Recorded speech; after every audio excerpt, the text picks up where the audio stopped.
So I'll probably ask you some of the same questions that I asked you before, but see if we get any different answers.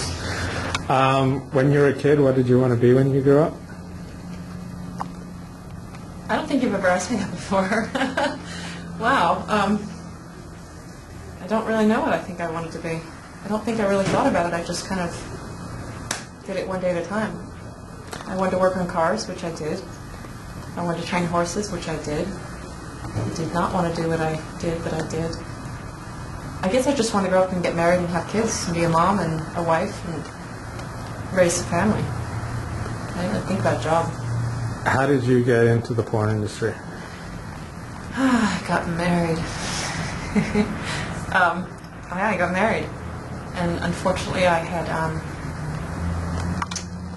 some sexual experiences when I was in my teens, and he struggled with his own. My husband, when we got married, had his own struggles, and I tried to make him feel better by telling him about my past, and it just simply opened the doorway to him scheming to come up with quick money schemes, and next thing you know, we're in the business.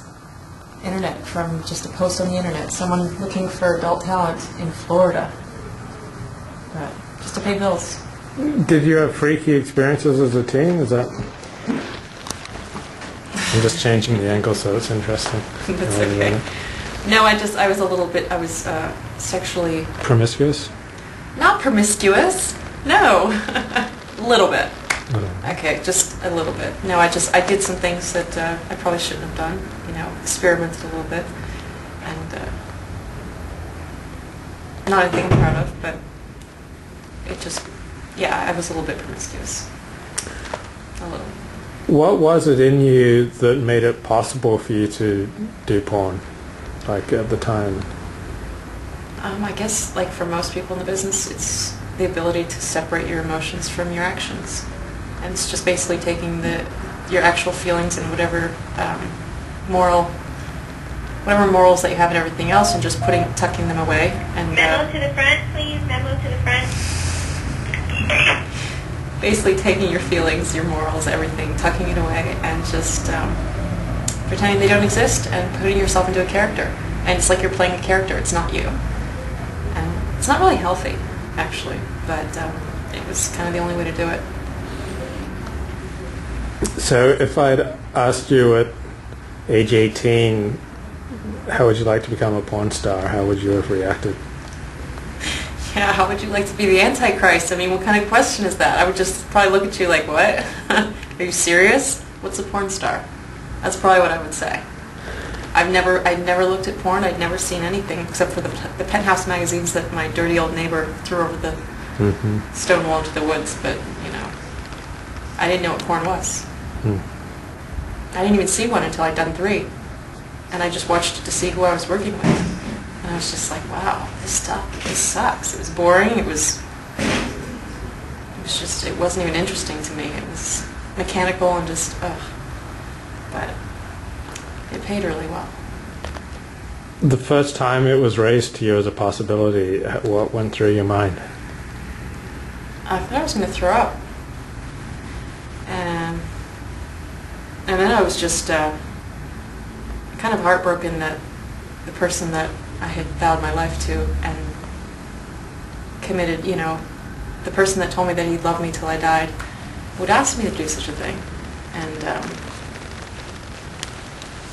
then I just, and he tried to do the justifying it by saying, as my wife, it's your responsibility that, we're a partnership and we are this and that, and just, every reasoning in the book, and just, of course, you had to reason to convince someone to do such a thing, and then there was no other way, and, we can't pay our bills, we're going to lose the house, and all these different things, and just, I was young. I was a young newlywed, and I knew better, but I allowed him to be the man of the house and make a decision, and Where were you living at the time? In Florida.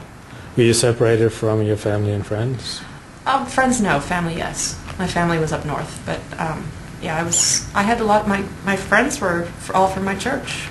All my friends were Christians. Were you guys going to church regularly? Oh yeah. So you guys were going to church every week? Not after we started in the business. I couldn't go every week. Right. Every now when we would go for his son, we would go a couple times a week or a couple times a month, but it was really hard because it was just, how do you go to church on Sunday and be okay standing before God and all your Christian family and knowing that you just, you know. How did your friends react? Did they find out pretty quick? You know, it's all my non-Christian friends back home, my ex-boyfriend and all of his old friends. They found it because they saw my fourth movie that I ever shot was out on Playboy in 3 months. And it was an awful movie. It was horrible. It was the most horrible scene. I was mortified because I looked horrible. I really did. It was really bad. And they all saw it. Everybody back home found out from this one video. And in my mind, I was just like, God, if I was going to be found out, at least find out from a good one. At least make me look hot. It didn't even make me look hot. But my friends back in Florida didn't probably find out until maybe 2 or 3 years into it. And I didn't really speak to them until 2 years ago, so I didn't even know. Was there anything that your family or friends could have done once they found out you're doing this? Or that you would have liked them to have said or done? Well, you know, I mean, at the time, of course, I didn't want anyone to find out, and there was, you know, I never thought of it. I never thought, wow, it would be really great if they found out, because maybe they could convince me to do something else and get out of this. At the time, it was just keep as much from everybody as possible. But, you know, looking back, I don't know. I mean, God allows things to happen in our lives. I mean, we make our own mistakes, and of course we deal with our own consequences, but God allows things to happen in our lives for a reason. And if I went through 5 years in the business just to have a testimony or some sort of story that's going to turn somebody else's life around in the future, then it's worth it. I mean, it's just time. And God forgives, and I don't feel like I'm walking around, you know, tormented and beating myself up because, oh, I threw my life away. I did porn, and now my life is over. No, I mean, I have a permanent fingerprint. I'm not going to run for, you know, office or anything, but run for governor. Be married, Keri. Ugh. I'm not going to run for office or anything, and if I guess nowadays in society the way it is, they probably wouldn't care. But I wouldn't change it. I mean, I met a lot of great people. I've had a lot of great experiences. Amongst the bad, there's been a lot of good. And it's not that the people in the business are bad. It's just, it's a corrupt industry. It's sex. It's not moral. It's not anything that's good. It's not something that you're supposed to do outside of marriage. It's not something that you're supposed to go out and do videos. I mean, it's immoral. And it would be regardless of who the people that ran it were. So, I don't know. It was a bad experience in some ways, but in other ways it was a growing experience. Well, what convinced you to leave the industry? Well, just had enough. I mean, I lost everything to the business, not necessarily to it, but because of it.